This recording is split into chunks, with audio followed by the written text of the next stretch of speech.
একটা সময় ছিল যখন আল্লাহর কাছে নির্দিষ্ট করে কিছু চাইতাম, আল্লাহ এটা লাগবে ওটা লাগবে, প্রত্যেকটা মনের আশা আমার পূরণ করো, এরকম করে হয়তো চাইতাম।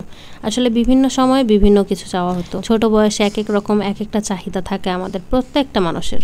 আর এখন কিছু বছর ধরে শুধু চাই নিজের জন্য ব্যস্ততা, শুধু ব্যস্ত থাকতে চাই, কারণ ব্যস্ত থাকার মতো আনন্দ আর কোনো কিছুই হতে পারে না। আগে যেমন অনেক কিছু রান্না করার জন্য সময় পেতাম, যে এটা রান্না করব এটা খাবো, বা খুব সময় ছিল যে কেউ যদি আমাকে একটু বাহিরে নিয়ে যেত, বাহির থেকে আমাকে যদি একটু ফুচকা খাওয়াতো, এটা সেটা অনেক কিছু চাহিদা ছিল। বা একটা ফুচকা খাওয়ার জন্য আল্লাহকে বলতাম, আল্লাহ আমাকে যদি কেউ খাওয়াতো। একদম যে না আমি খাইনি বা এরকম কিছু তা না, কিন্তু আসলে কাউকে বলতে খুবই খারাপ লাগতো যে আমি এটা খাবো, এটা চাবো। এই জিনিসটা আমি চাইলে কে কি মনে করবে না। আমি আজ পর্যন্ত খুব কম জিনিস মানুষের কাছে চাইছি, যেটা খুবই সত্য কথা।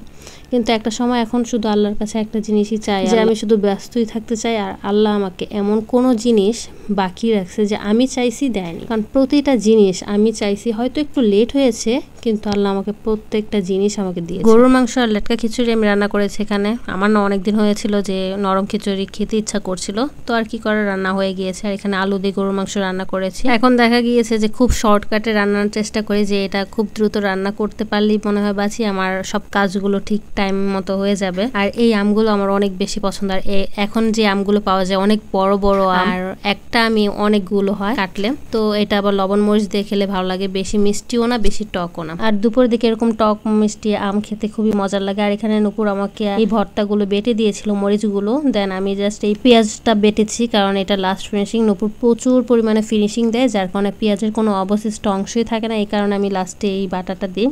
আর আমি আজকে পাটায় খিচুড়ি খাচ্ছি। আমার না পাটায় খিচুড়ি খেতে ভালো লাগে সেটা না, এখন ভর্তাগুলো অনেকগুলো ছিল, তো কি করবো। আর আমার দেখা গেছে নুপুর আর আমি প্রচুর ঝাল খাওয়ার কারণে আমাদের জমে খাবারটা। অন্য কারোর সাথে, যেটা সত্য কথা, আমি ঝাল খেয়ে মজা পাই না, তো আমার কাছে মনে হয় যে অনেক মজার লাগে একসাথে খেতে। একা কিন্তু ভর্তা দিয়ে খিচুড়ি বা ভাত কোনোটাই মজা লাগে না। আর এত গরম ছিল খিচুড়িগুলো, তো আমার হাতগুলো মানে জ্বলছে, তার উপরে গরম। তো এটা খাওয়া শেষ করেছি, কারণ গরুর মাংস দিয়ে আর আমরা খিচুড়ি খাই না। আর মুরগির হাড়ও দিয়েছিলাম খিচুড়ির ভিতরে, যাতে মজা বেশি হয়। আর আমার তো হাড্ডিও অনেক পছন্দ, তো আজকে সব পছন্দের খাবারগুলো আমি একসাথে করেছি। তার উপরে আবার দেখা গিয়েছে যে আমি অনেকদিন হচ্ছে চটপটি খাই না। আমার হাজবেন্ড আবার চটপটি নিয়ে আসছিল সন্ধ্যার টাইমে। আগে যখন প্রচুর সময় ছিল তখন মনে হয় প্রতিদিনই চটপটি খেতে যাইতে ইচ্ছা করতো, একদিন পর 2 দিন পর। আর এখন কোনো সময় নাই, এখন আর বাহিরেও যেতে ইচ্ছা করে না কাজের কারণে।